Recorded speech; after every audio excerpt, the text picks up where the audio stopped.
परिचय के अगले क्रम में हमारे साथ मौजूद है श्री रामाश्रय राय जी।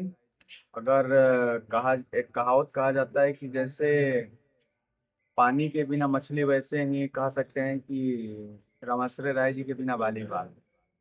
और चलिए आज बातचीत करते हैं। सर, आज आप हमारे गांव सुनाव में पधारे हैं, आपको कैसा महसूस हो रहा है? ऐसा है अविनाश जी, पहले तो आपको बहुत बहुत धन्यवाद। आप अपना यूट्यूब चला रहे हैं, यूट्यूब के माध्यम से आप सेवा कर रहे हैं वॉलीबॉल के खेल की। मैं इससे पहले भी देखा हूँ, आप लगातार अभी गाँव में मैच हुआ था, जी जी। आपकी कवरेज अच्छा है। रही बात कैसा लग रहा है इस गांव में, ये गांव हमारे लिए कोई नया नहीं। मैं सन 88 से इस गांव में हूँ। तब तक आप लोग आपका शायद जन्म नहीं नहीं नहीं, हम यहाँ लोग पे नहीं हुआ होगा। तो मुझे तो लग रहा है कि मैं अपने घर आया हूँ, तिलक में आया हूँ। आप मिठू जी के लड़की का तिलक है, लेकिन एज ए प्लेयर मुझे लग रहा है कि मैं अपने घर में आया हूँ। कारण है इसका कि हमारे गांव के बाहर के पहले मित्र आदरणीय निरंजन राय थे। यहाँ से मैं सन 88 से जुड़ा हूँ और इस गांव में मैं कम से कम 10 बार तो वॉलीबॉल का मैच खेलने आया हूँ। ये गांव खेल के लिए, वॉलीबॉल खेल के लिए बहुत अच्छा लग रहा है। सर, इस समय जो भारत में वॉलीबॉल की स्थिति है, इसके बारे में आप क्या कहना चाहेंगे? अभी भारतीय वॉलीबॉल की स्थिति 4 साल पहले तक बहुत खराब थी। का कारण था कोरोना पहले तो, और कोरोना के बाद यहाँ वॉलीबॉल फेडरेशन ऑफ इंडिया में जो हेड था, संघ कार्य ही नहीं कर रहा था, सुप्रीम कोर्ट की निगरानी में चल रहा था।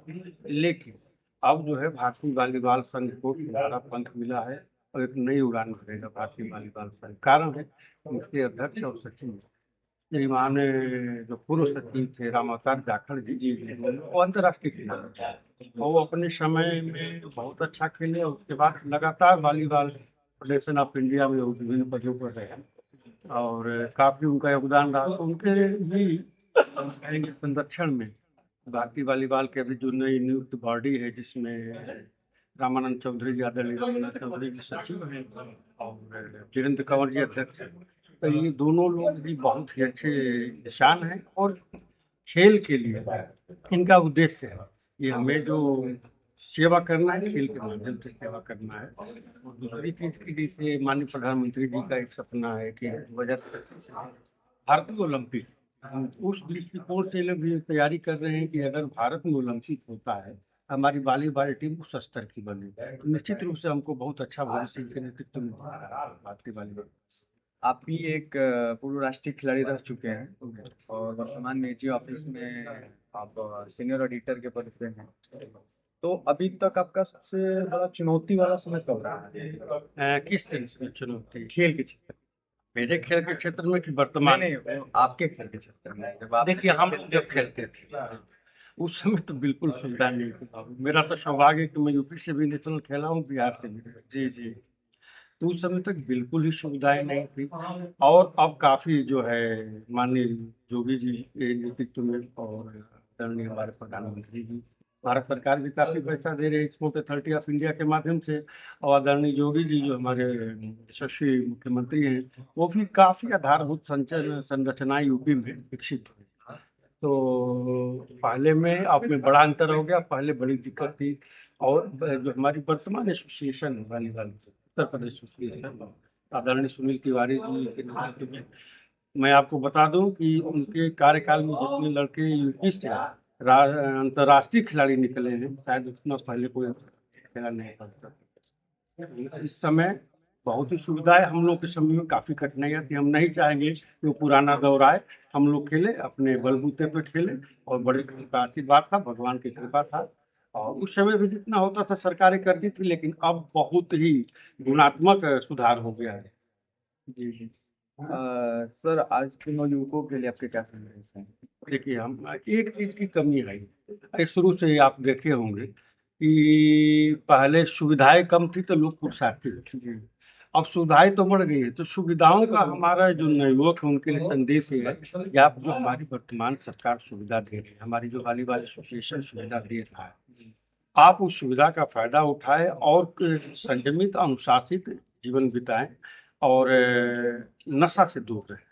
आजकल की एक सबसे बड़ा प्रॉब्लम है कि अभी हालांकि भारत सरकार नाडा जो है, जो डोप टेस्टिंग की अथॉरिटी है, जी जी। अभी आपको बता दें अविनाश जी कि बनारस में सीनियर नेशनल चैंपियनशिप हुआ था। हाँ, बात जो जो अभी हाल ही में। 72वें सीनियर नेशनल चैंपियनशिप वॉलीबॉल के इतिहास में पहली बार नाडा आई थी डोपिंग टेस्ट में। तब खिलाड़ी इससे डरेंगे, ये जरूरी भी है, चाहे कि कुछ ना कुछ कहीं ना कहीं प्रभाव पड़ रहा था खेलों पर नशा का।